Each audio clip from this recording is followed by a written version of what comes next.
alors Chérif Abdoulaye ak Malick ñu tàmbali ak suñu gan. waaw sunu gan lu des ci wàllu xëy ba léegi moom wax nga ko présenté nga ko moom Boubacar Ba ndax démb doon gis heure bi ci fajar ay images commencé circuler ci réseaux sociaux yi ci banlieue bi nga xam bu baax a baax fële ca Géejawaay soxna su xamante ne day jaay ay produits cosmétiques moom nag daf ne woon day recruter ba mu ko waxee. Malick mi ngi ne matul fukki nit yoo xamante ne joojo. soxla woon na ko Jojo Glow Skin.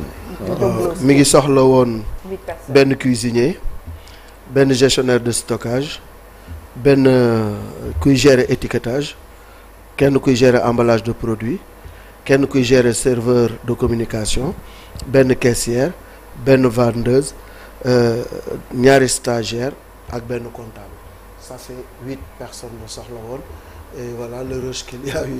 Oui, on regarde les images tuuti ñëwaat si possible. Déjà dafa communiquer woon à l'avance wax ne salaire minimum bu nga xam ne moom lay fay mooy 150 000 francs donc loolu tax na tey gis nañu ne xew c'est extraordinaire. Maison Rose bi gis ngeen lii yëpp ñii ñëpp dañuy chômer te ay jigéen. Voilà. boo déggee son bi accompagné kii bi sax mi ngi wax ñii ñëpp dañuy chômer donc au-delà de ça jàngat bi war na gën a xóot. Tout à fait. que lii dafay wone xëy na malaise bu am désespoir bu am mais aussi xale yi bëgg nañu liggéey mais dañoo xamul fu ñu liggéeyee lii dafay dellee ko ci ba ñu ne kaay leen dem ca tool ya Espagne bayi mujj na mbir mi dépassé nit ñi donc la jeunesse est complètement désœuvrée. waaw jërëjëf Malick damay dellu si waat di la nuyu di nuyu aussi sama frère sama xarit Abdoulaye Cissé di nuyu Dieynaba di nuyu Chérif et xam ne c'est des personnages ou des personnalités avec qui j'ai cheminé pendant longtemps. Nous avons partagé beaucoup et je crois que tey cette invitation là dafay bari lu muy rappeler quand je les regarde et quand su muy déglu aussi lii je crois que ils sont témoins de programme que j'avais lancé dans la banlieue. Programme spécial banlieue avec Ofegement. J'avais alerté et j'avais commencé déjà à l'époque le truc que j'avais fait la plupart étaient destinés aux jeunes femmes. À l'époque maa ngi doon jamono yooyu boo ko xoolee am na ay salons de coiffure yu ma doon installé partout à Pikine dans la région de Dakar jamono yooyu boo ko xoolee maa ngi doon liggéey ci ay boutiques de référence à l'époque avec CCBM. jamono yooyu boo ko xoolee ñu ngi doon travailler autour des bassins de rétention yi am jafe-jafe yi tey pour développer micro jardinage développer des cultures botaniques pour permettre aux jeunes d'avoir des emplois et c'est pas n'importe quel emploi parce que li ñu liggéey dañ ko doon jaay supermarché yi dañ ko doon jaay boutiques yi. Alors ça veut dire quoi? Ça veut dire que le problème de l'emploi dans toutes ses diversités mais aussi à tous les niveaux et dans toutes les régions du Sénégal elle est là encore avec acuité maanaam mi ngi fi ak métti bi mu àndal. mi ngi fi musu fee jógee. musu fee jógee loolu dafay wane ni nguur yi fi jaar yëpp. am lajj nañu ci wàllu politique d'emploi des jeunes. waaw il faut dire que li ma njëkk a wax rek mooy bu fekkoon ne amoon na suivi ci programme yi ñu teg mu am accompagnement normal te mu bañ nekk ay programmes yoo xam ne dañu koy politiser.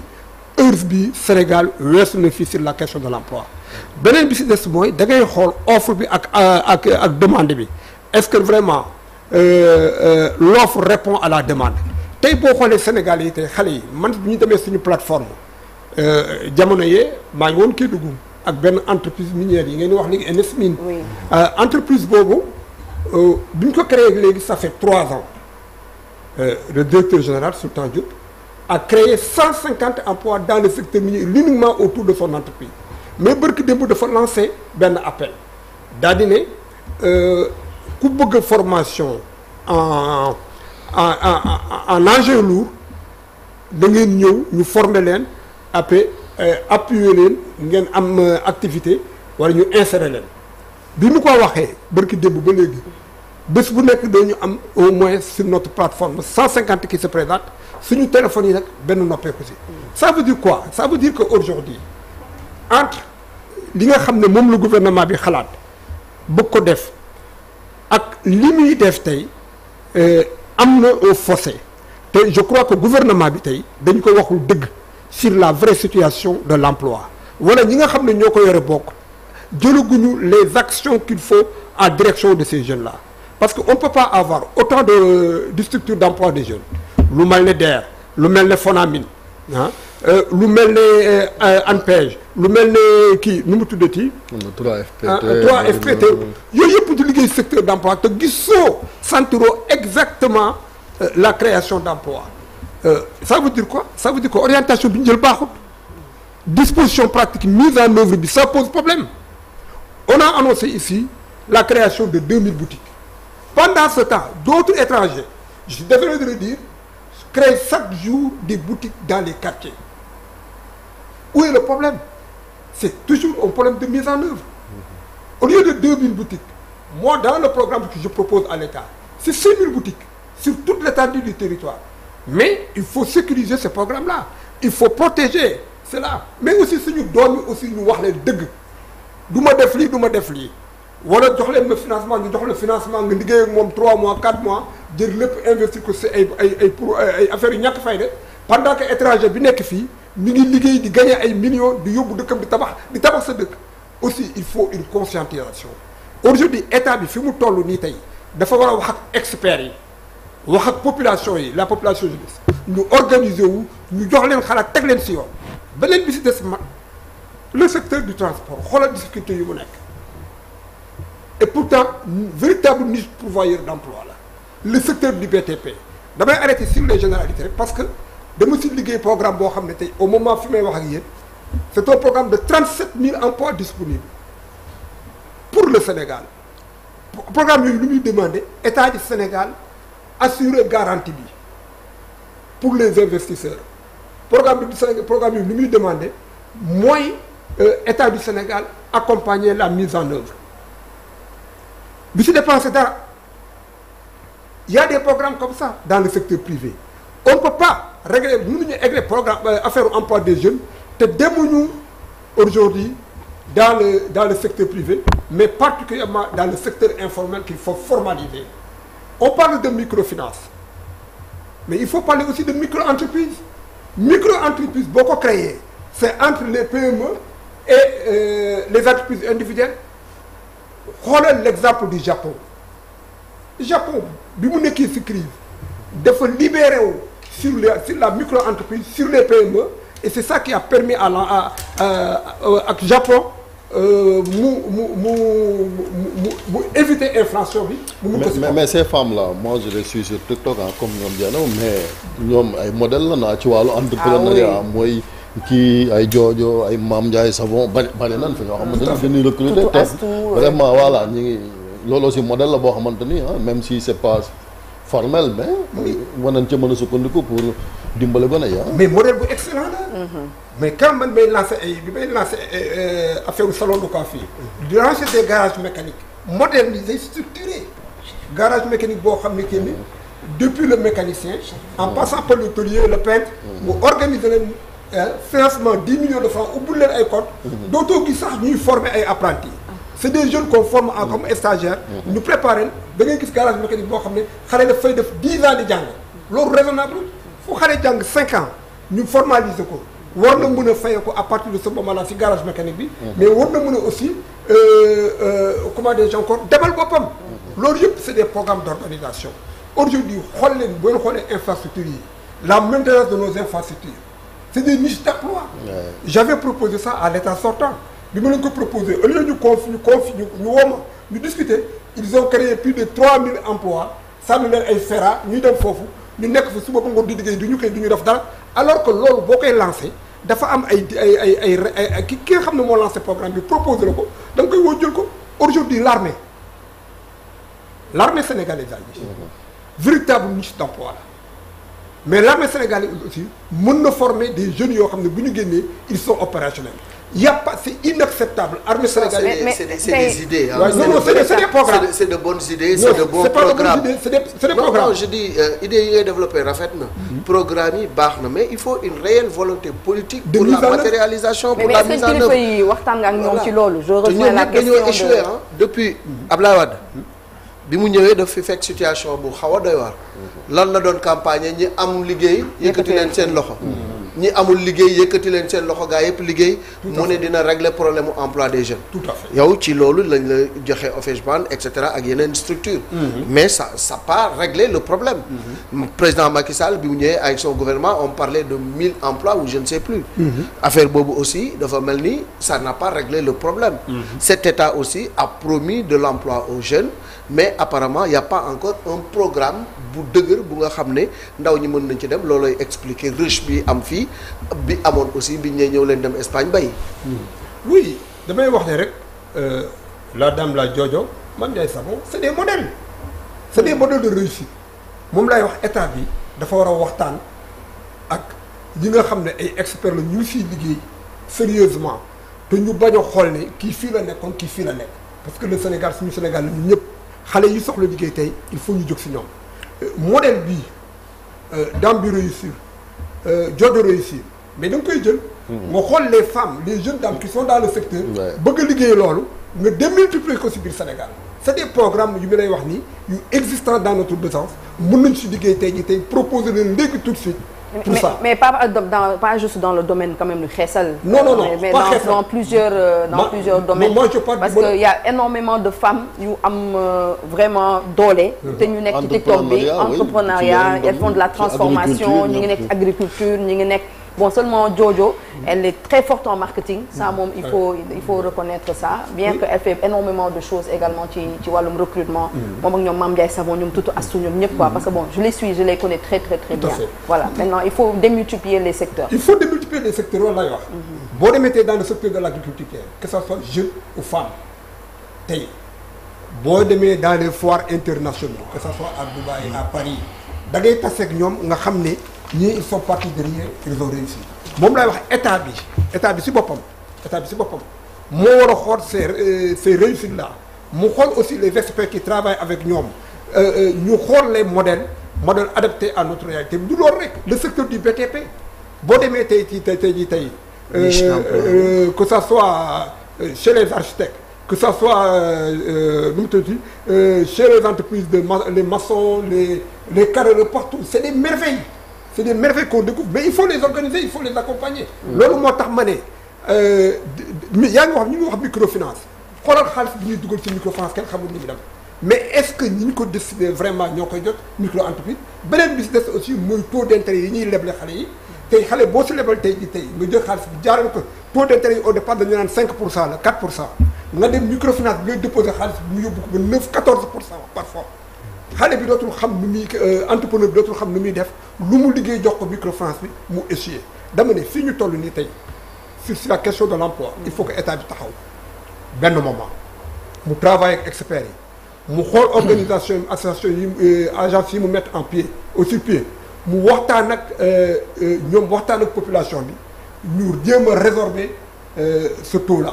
ñu xam priorité ñu xam priorité yi. parce que mooy suñu nos confrères de Direct News là. tey fii lañ fël la bon mu ne seul terrain meeting qui vaille il fait référence au meeting du premier ministre du 8 quoi les Sénégalais n'attendent pas une bataille de meeting ils attendent une bataille de débouchés d'emploi massif le vrai terrain s'est tenu mooy golo ndaw si Glow le pouvoir qui saura le comprendre fera renaître l'espoir. terrain wut liggéey. oui. loolu lay wax actuellement bu ñu xoolee tey Sénégal yi fi ñuy xaar état bi priorité yi fan la c'est sur la question de l'emploi et de l'employabilité mais lu gën a firndeel loolu mooy kii tey xale bu jigéen la buy daan dooleem dem ba réussir lii lancer un appel pour recruter huit employés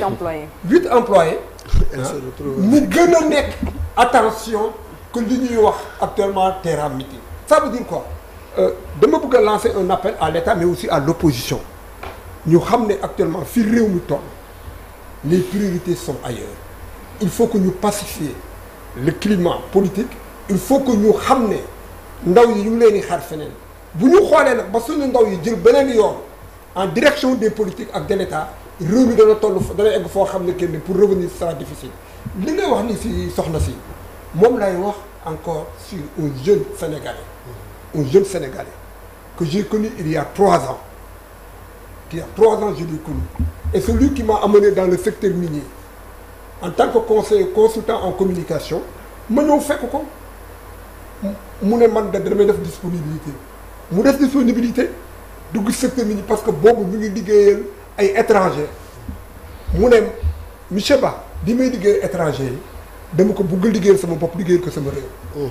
2022 laa la wax ci la créé entreprise ñu ànd ñuy liggéey aujourd'hui 2023 en l'espace de 3 ans dans cette ville de Tomboronkoto il a recruté 150 000 jeunes au moment où je vous parle bërki dem la doon def journée de l'excellence ah il a offert ay ambulances ay corbillards doté les meilleurs élèves de toutes les écoles de ce village là en fourniture scolaire ba pare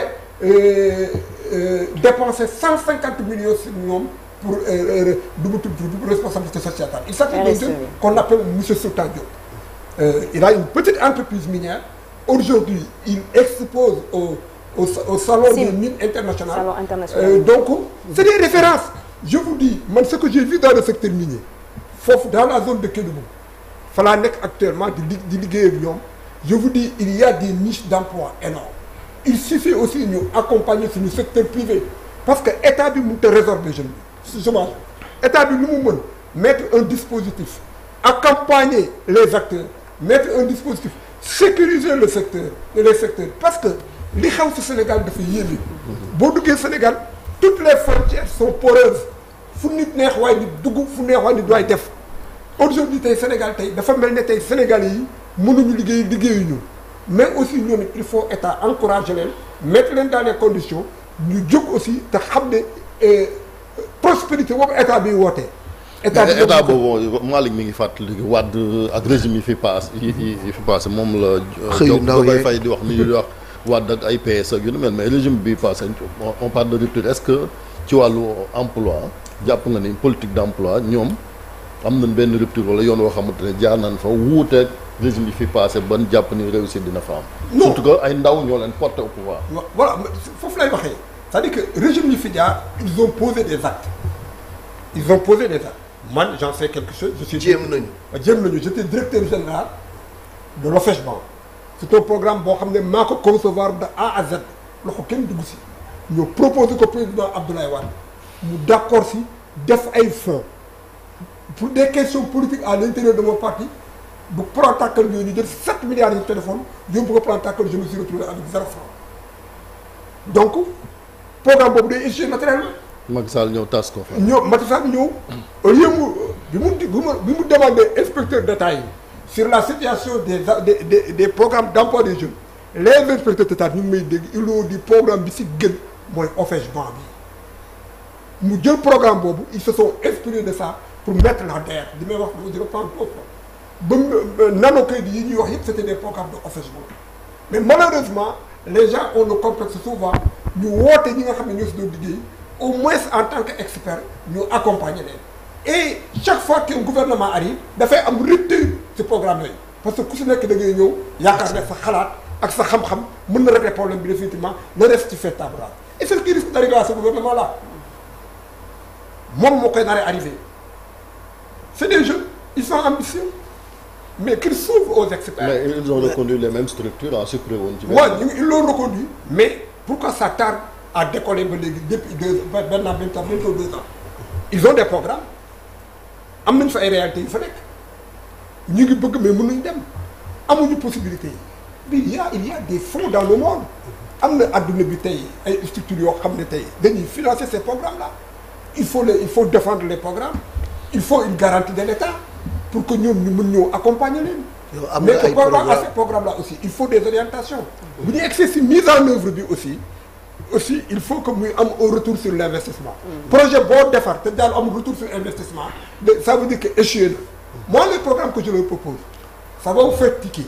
foofu laa bëggoon ñëw. programme bi am nga ay programme yu nga xam ne élaboré nga ko teg nga ko en tant que expert.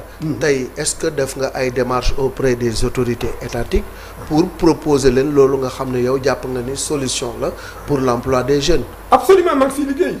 ak ñoom nous sommes en discussion très avancée. mais il faut que je protège li may def aussi man je ne suis pas un homme d'État j'ai pas besoin de promotion soxlawuma benn liggéey ak état bi actuellement. li ma bëgg mooy ma accompagner leen en tant que bon Sénégalais en tant que expert ma liggéeyal leen ñu jël su leen neexee ñu porter projet comme le projet de terre ñi nga xamoon benn Sénégalais moo ko indi woon gars yi nangu ko porter ko nous sommes prêts à cela mais ñu fay ñu après. parce que man. parce que aussi doo am sam xel ko defar ba mu baax nga dem maye ko. non mais yow bu ko liggéeyul may état. projet de 34 000 emplois. may ñu ko rek nag yow tamit. ah non mënuma ko may parce que ça fait 10 ans que je travaille autour de ce projet là. damay am ay réalités. tey moo tax ma ne bëgguma nekk directeur général bëgguma nekk ministre actuellement. mais je peux accompagner l'État parce que ces jeunes-là que je vois c'est des jeunes très ambitieux. mais actuellement dañu ñi ngi leen di détourner c'est essentiel. C'est ça. Parce que problème yi ñu nekk yëpp affaire problème de justice ku laisse la justice génn seen loxo si loolu liggéey seen liggéey parce que autant il faut éviter la chasse des sorcières.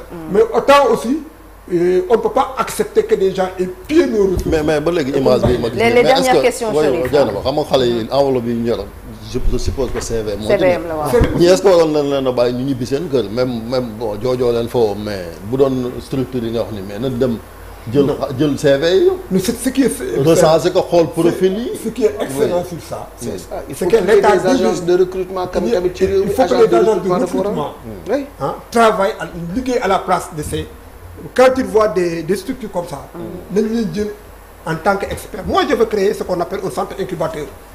Je suis le premier à l'avoir lancé au Sénégal. Centre incubateur dafay jël demandeur d'emploi yi porteur d'idée de projet discuter ak ñoom encadrer leen ñu accompagner leen pour ñu démarrer. J'avais fait un reportage avec vous sur les centres d'incubation. Absolument. C'est vraiment quelque chose de fondamental parce que il faut ñu am agence de recrutement. Parce que ce qui était normal c'est pas que Jojo di wax ñëw leen recruter mais Jojo en fonction de ses besoins waroon na ne xaaral ma dem ci agence de recrutement bu Ablaye jox ko profil yi ma soxla mu proposer ma dara bu doon loolu la demee kon rush bi du am il faut qu'il y ait des agences de recrutement nga xam ne ku soxla foofu ngay dem ñoo ñu jox la li nga soxla ay agence de recrutement am na ay plateforme am na boo demee ci plateforme yi tey mi ngi fees dell ak ay demandes d'emploi mais est-ce que ñu ngi koy traité est-ce que ñu ngi koy segg est-ce que ñu ngi def orientation qu'il faut yaa ngi bëgg a wax ne bëgg a développer ce pays vers la prospérité mais bala ngaa wax vers la prospérité nga gérer d'abord ces micro-entreprises nga gérer d'abord ces marchands ambulants ñi nga xam ne tey ñu ngi leen di yëkkati liggéey bi alors qu'il faut les organiser dans ce projet-là que je lance actuellement marchands ambulants ils sont pris en compte projet bi may lancé les jeunes qui sont dans le secteur du BTP ils sont pris en compte projet bi may lancé c'est un projet qui modernise le transport ba pare da koy moderniser ba pare mais ba pare boo amee 100 francs dem fi nga jëm boo amee 300 dem fi nga jëm boo amee 1000 francs dem fi nga jëm dans un taxi de luxe boo xam ne kenn c'est climatisé et ça bu gis bu koy créer ay coopératives la ñuy créer aujourd'hui jeunes yi tey fi ñu toll nii tey ku leen wax affaire emploi ñu daw si yow mais état bi xeebul dara fii moom boo laajee sax danaa la xeeb lu ma am jël am na ñoo xam ne bu ñu wër liggéey jaay na ma même diplôme bu mu lu mu kowe mais ni ñuy dawal cak-cak yi dañoo amay diplôme de borom diplôme lu ma am jël mais bon am aspect boo xamante ni bëggoon naa ci aussi après nga may Ablaye mu tëj la dernière question c'est pour Ablaye la dernière question non li ma bëggoon wax rek mooy boo xoolee ñii peut-être qu'on l'a pas fait mais c'est sûr qu'il y a des gens yoo xam ne xëy na wut liggéey moo leen indi mais seen niveau dépassé na fuuf profil yi nga xam ne ni moom la ñu def vraiment ça on le voit tous les jours on est le réceptacle de sollicitation ay nit dañuy am M2 master 2 mais yu élaboré en finance et autres xale yi góor xale yi jigéen lu ma am jël lañ lay wax moi je peux témoigner am na suñu benn vigile au niveau de la rajo yàlla xam na ni damay ñëw souvent ma koy gis mu yor livre guddi lay monter ba benn jour ma dañ kumpa livre bi mu yor Machiavel la doon lire. Le Prince. voilà ma ne ko mais yow lii lan ngay lire nii mu ne ma lii laay lire ma ne ko lu tax nga koy lire mu ne ma day préparer concours. ma ne ko ban concours ngay préparer mu ne ENA lay préparer. tu vois ma laaj ko niveau am effectivement am na master 2 en droit nekk ci affaire yoo xam ne nii et gis nga soo jëlee loolu dans d'autres domaines yu mën di doon nit ñi en fait dépassé nañ fu ñuy waxee nit ñi jànguñu xale yi jàng nañu dañu amul liggéey. Deuxième chose, on a déjà vraiment tout fait, tout écrit dans ce pays. Tout à fait. Vraiment en programme, en élaboration, on a déjà tout fait. Il y a une employabilité. Mais il y a le PEJA, programme employabilité des jeunes par l'apprentissage. C'est un programme de la Banque mondiale, 20 milliards, première phase. On a même eu du mal à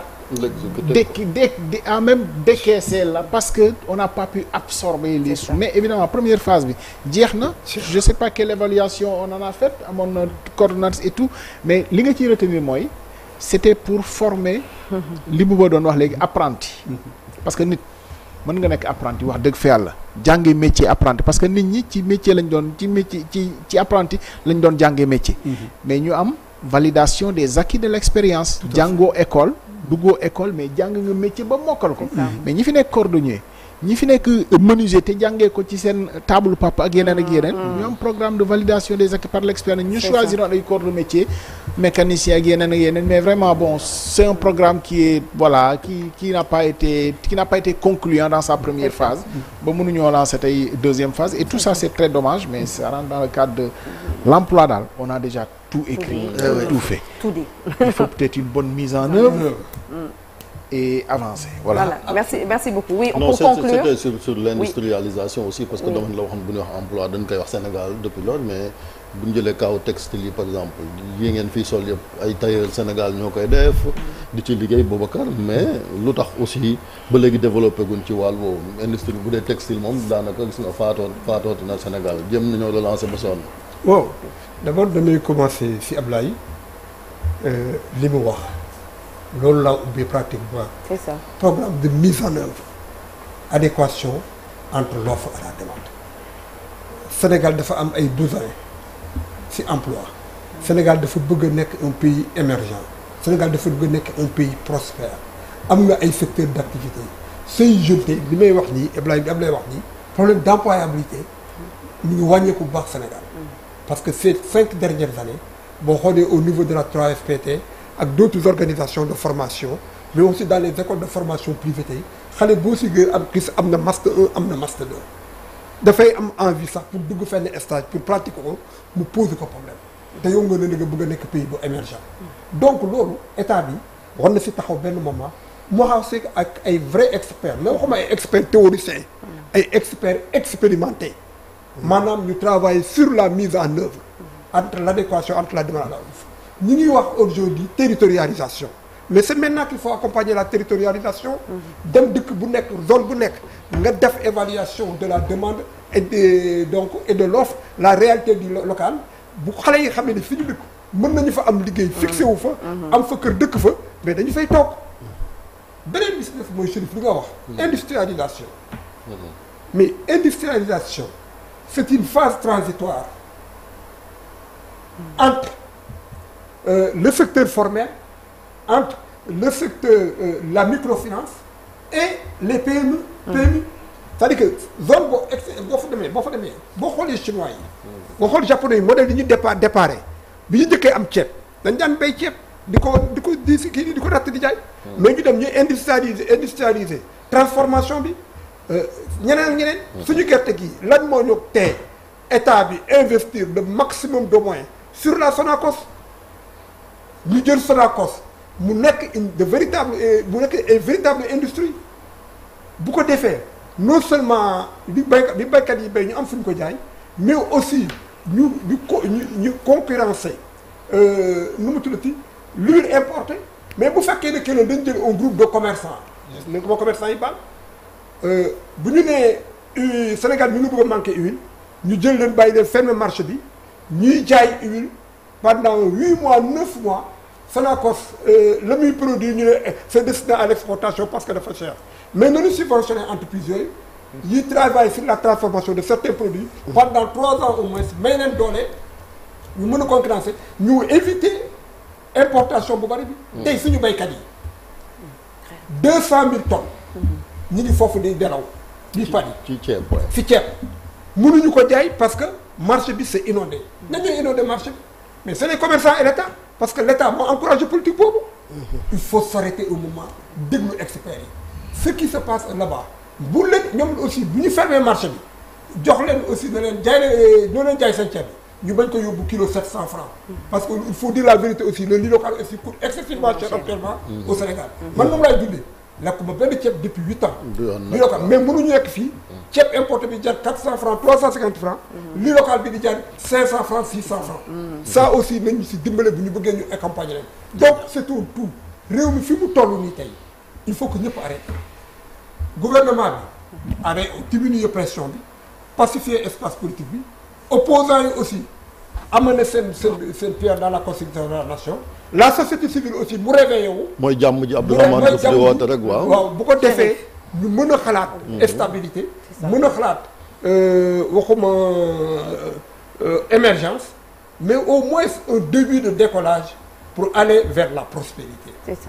C'est une très très belle chute. Merci beaucoup Boubacar Ba nekk expert en emploi et employabilité des jeunes également directeur exécutif bu association des investisseurs nationaux et étrangers dans le secteur du minier da ngay toog ak ñun pour ñu tàggandoo pour ñu tàggatu ci pour ñu tàggatoo voilà waay pour ñu tàggoo émission ñu tàggatoo émission bi jeex na ah 9h33 jot na ci ginnaaw.